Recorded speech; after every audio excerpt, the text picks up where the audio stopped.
चलिए सॉल्व करते हैं।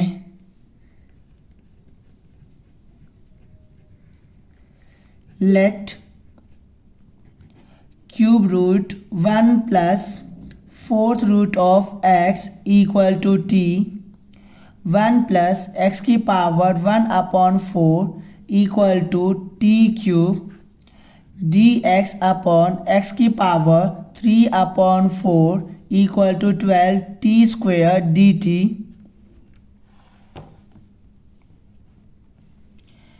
Integration cube root 1 plus fourth root of x upon fourth root of x cube dx equal integration cube root 1 plus fourth root of x multiply dx upon x की power 3/4 equal integration इसके जगह हम रख देंगे t multiply और इसके जगह हम रख देंगे 12 t square dt equal to 12 t cube dt equal to 12 t की पावर 4 अपॉन 4 प्लस c 4 3 12 3 और t के जगह हम रख देंगे